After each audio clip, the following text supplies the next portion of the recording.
मानव जाति की उत्पत्ति एक बहुत बड़ा रहस्य है जो हमेशा से इंसानों को सोचने पर मजबूर करता है कि हमारी धरती पर इंसानों की शुरुआत कैसे हुई, कब हुई। ये जानने की चाहत में कई अलग अलग विचार और मान्यताएं पैदा की है। कुछ लोग मानते हैं कि ईश्वर ने हमें बनाया है, तो कुछ वैज्ञानिक विकासवाद के सिद्धांत पर यकीन रखते हैं। विकासवाद कहता है कि इंसान लाखों सालों में धीरे धीरे बदलाव के बाद बना है। इस बदलाव में कुदरती चुनाव और खुद को माहौल के हिसाब से ढालने का बहुत बड़ा हाथ रहा है। हमारे पूर्वज बहुत ही साधारण जीवों से होते हुए धीरे धीरे जटिल प्राणी बने, लेकिन ये बदलाव बहुत लंबे समय तक चलता रहा और अभी भी जारी है। मानव उत्पत्ति के इस रहस्य को सुलझाने के लिए वैज्ञानिक जीवाश्मों, डीएनए और खुदाई में मिली चीजों का अध्ययन करते हैं, जिससे पता चलता है कि इंसानों की शुरुआत अफ्रीका महाद्वीप में हुई थी। यहीं से इंसान धीरे धीरे दुनिया के अलग अलग हिस्सों में गए और अलग अलग संस्कृतियां और सभ्यताएं धारण की। मानव उत्पत्ति की कहानी एक बहुत ही रोमांचक सफर रहा है जो हमें करोड़ों साल पीछे उस समय में ले जाता है जब धरती पर जीवन की शुरुआत हो रही थी।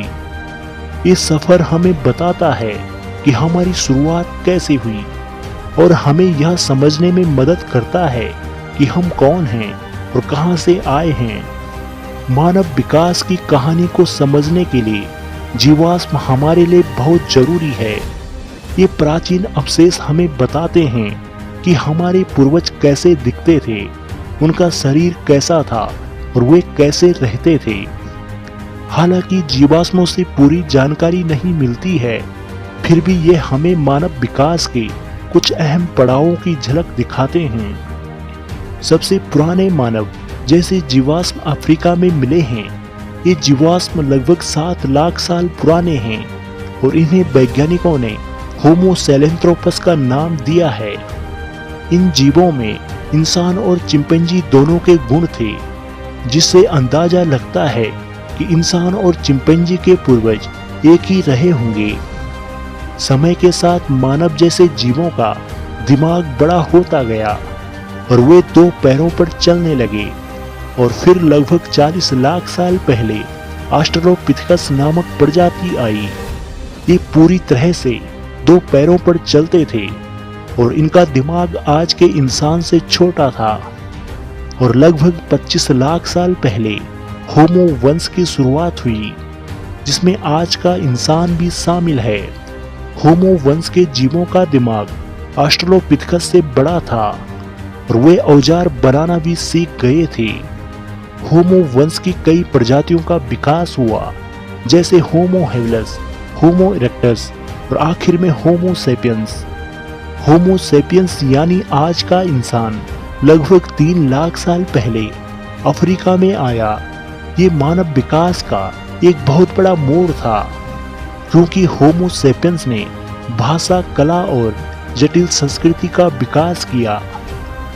होमो सेपियंस का दिमाग अपने पूर्वजों की तुलना में बहुत बड़ा था, जिससे वे मुश्किल चीजों को समझ सकते थे और उन पर काम कर सकते थे। उन्होंने पत्थरों के औजारों का इस्तेमाल शुरू किया और शिकार करने के नए नए तरीके खोज निकाले।